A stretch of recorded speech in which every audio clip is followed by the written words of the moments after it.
Good day, everyone. We are Group 3, and we are presenting on returning to work in a post-COVID-19 pandemic world. My name is Sidoni Preddy, and my teammates are Aline, Nazli, Samir, and Tavakumar. We are doing the presentation for the Deloitte company. I am Tavakumar. I explain about background of Deloitte. Deloitte Canada is one of the firm under its parent company. It headquarters in London. It has more than 56 offices in Canada, and currently it has 14,217 employees working.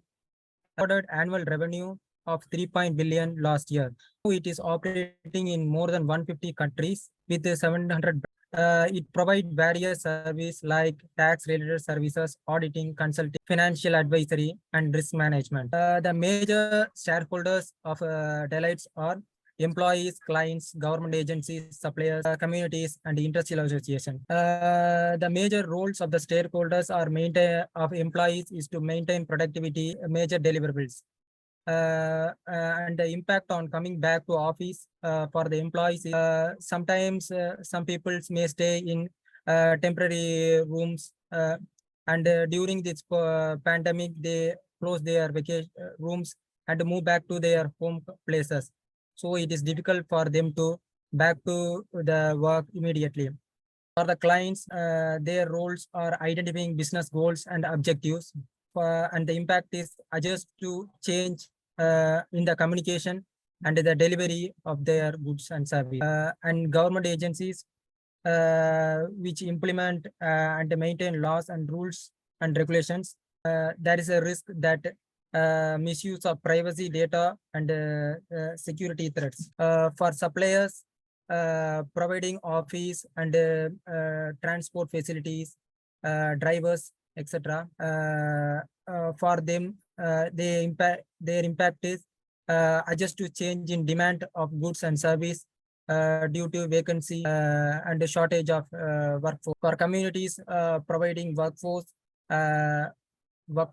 and support local initiatives.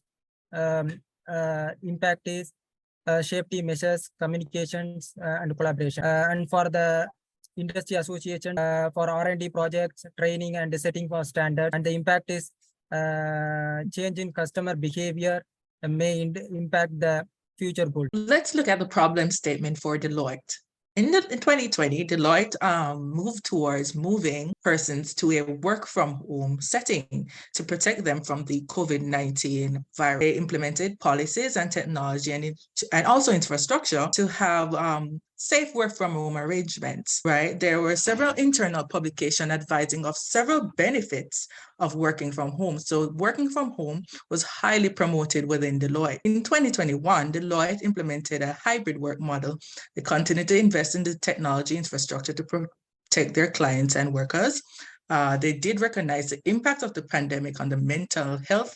In 2023, they're now recognizing that working from home has had a significant negative impact on the company's productivity. With this said, they are now moving towards encouraging everybody to return to office. Okay, my name is Nazli, and I continue with the risk analysis. Return to work in an office post-COVID-19 will possess several risks and must be considered by employees. One of the major risks is a potential of resource of the virus within the workplace, which could lead to increased absences, decreased productivity, and legal and financial abilities in the company. So this is pertaining to the health risk. Also, the office may not have enough space to accommodate all employees while maintaining proper social distance protocol. The other risk is the mental health, bonding, and work-life balance. Without clear boundaries between work for personal life, employees may be experiencing burnout and difficult to maintain a healthy work-life balance. We also see the risk between communication and collaboration, because it's a challenge in effectively communicating new policies and procedures to employees and addressing employees' concerns and feedback. And the last analysis we saw with the cost and financial implications. There are many operational risks associated with returning to work in an office, such as increased cost of cleaning and sanitizing and the equipment do you need to maintain the distance between the employees? Let's look at the organizational behavior frame. Lewin's change model is a three-step model where employees unfreeze the behavior, attempt to change the behavior, and then refreeze once the behavior has been established. Because people are very complicated beings, and the employees have gone through several stages of change from the beginning of the pandemic in 2020, we do expect the change process to be a little bit more dynamic than the simplistic model. So we have integrated the trans-theoretical model into the Lewin's change model, where we recognize that change is a process and it takes steps to implement. It starts with the contemplation and it moves to a cycle of processes where the employees invest in the change step by step until they have finally adapted the change and recognize the importance of maintenance. And according to Lewin, behavior is a dynamic balance of forces working in opposing directions, and we do definitely see some forces impacting the behavior change in this.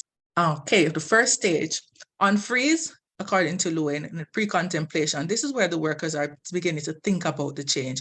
They're gathering all the information they need to understand what it is that they need to change, and definitely do not understand the negative impact or consequences their behavior has on the company's productivity. What the company needs to do is to use strategic communication to highlight the productivity difference between remote work and in-office work, and the long-term consequences of not fixing these variances may impact person's job and the actual success of the company. Another thing is employee engagement, to encourage the employees so they feel that they are part of the company and they trust the company and they trust the initiative, so that co-creation can occur and they will be willing to invest in the change because they'll feel a part of the initiative.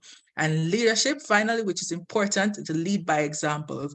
All the senior management need to lead by example, to come into office and demonstrate that the office is a safe and accommodating place to work. So I'm talking about the contemplation phase. It is a critical phase in the change management, and it allows people to carefully start a consideration for the current state and the desired outcome. During this stage, individuals and organizations take a step back, reflect, and change. It involves thinking deeply, critically about the change, analyzing the implications of any consequence, considering different approaches to achieve the desired outcomes. This phase provides the opportunity to get information, identify possible obstacles, and create a plan of actions to address them. So in this project for Deloitte, we highlighted two important actions: provide employees with resources and provide employees with performance and with performance preconceived biases. So this is tools can be training programs, workshops, one-on-one coaching sessions. Okay, so we are now focusing on Deloitte employees, but essential, this needs to be engaged with all stakeholders, including customers and partners as well. During the preparation phase, organization needs to focus on several key areas to ensure the success of the change initiative. We have highlighted three key factors. So HR fundamentals, monitor and influence attitudes, and enhancing the workplace to promote job satisfaction. By offering training, coaching, support, organizations can create employees' confidence and their abilities and reduce the resistance to change. Finally, enhancing the workplace promote job satisfaction is also important during the preparation phase. Research shows that workers are more satisfied and interesting in occupations that are interesting for them, and occupations that also offer training, diversity, freedom, and control. Working to provide those opportunities for skill development, offering flexible work arrangements, fostering a supportive work culture, encouraging employee autonomy, and provide adequate resources can create a workplace that is more, more invited for job satisfaction. Hello, friends. I'm Samir. During the change state in the Lewin's change model, when we expect action to occur and how the change management can help to implement this action plan. First stage of the change management is like we should have a proper communication within the employees and the suppliers to understand the concerns and expectations on returning to the office. Next is we should have a detailed, like Deloitte should have a detailed plan on how employees can reach to workplace safely, taking into consideration the flexible work schedules. They should execute the strategy by starting with a limited number of workers and then gradually incorporating all of them. Employees should be trained on new regulation concerning health safety as well as office procedures. At last, monitor, that is, collect the feedback from the employees, customers, different stakeholders to detect any problems or any area of enhancements. In change stage and the lowest change model, next is maintenance. This can be done by performance evaluation and rewards, where we can use equity theory to reward employees for their inputs and self-determination theory where people feels motivated when they have more control. Self-awareness, like we can have an intrinsic and extrinsic motivator to enhance employees' motivation. At next slide. Last stage of the lowest change model is refreeze, where we expect termination. In this stage, we can monitor and evaluate change process throughout to be aware of change process. Document the lesson learned to aid the organization in the future change process and acknowledge and support the new culture. We have recommendations, redefining the Deloitte office post-pandemic, change in the office design and layout at Deloitte. That is, the company recognized that the traditional open plan office may not be suitable in current environment as it does not allows the social distancing and can increase the risk of transmission of virus. Instead, Deloitte is considering a hybrid model where employees can work from home some days and come into the office on another. There are some recommended processes. The processes of redefining the office post-pandemic, the importance of involving employees in the processes, the role of communication and collaboration in the process. Okay, effective communication is a crucial element in any organization's success, and Deloitte recognized its importance. Our recommended successful communication strategy will have a profound impact on Deloitte's work, providing them with the information and support they need to adapt to the new work environment. This will help reduce confusion and anxiety, which can negatively impact employee well-being and job performance. With clear and consistent communication, Deloitte will have a more engaged workforce, and this will lead an increased productivity, collaboration, and innovation, and more positive company culture overall. What is the expected results? For our recommended OB process for Deloitte initiative of returning to work in a post-COVID-19 world are expected to bring significant benefits in the company and its employees. Firstly, employees will be experiencing improved job satisfaction and well-being, which will lead to a more engaged and productive workforce. This, in return, will help Deloitte retain valuable talent and prevent turnover. Our recommendation will also engage Deloitte's organizational agility, allowing the company to adapt to changing circumstances. Remember, the company in a marketing improvement. So, communication and collaboration will force better teamwork and productivity. Additionally, our recommendation OB process will help Deloitte build resilience and ability in the organization to recover quickly from future disasters. Not only this outcome benefits Deloitte's employees, but also the company as well.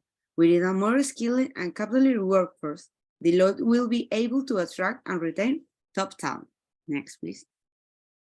So, for the beneficiaries of our recommendation, we have the Deloitte employees will benefit from improved job satisfaction, well-being, and increased support during the transition and the networking. Also, the Deloitte's management and leadership. We consider the leadership team at Deloitte will benefit increase organizational agility and improve communication and collaboration. And finally, the Deloitte client. Deloitte's client will be benefit from the improved productivity and the better outcome, result and communication. Looking forward to the future, it is clear that the workplace is changing rapidly. Remote work, flexible schedules, and digital communication tools have all become more prevalent, and this trend is likely to continue. We have explored the changes in office design and layout, the role of technology and digital connectivity, the importance of sustainability and environment.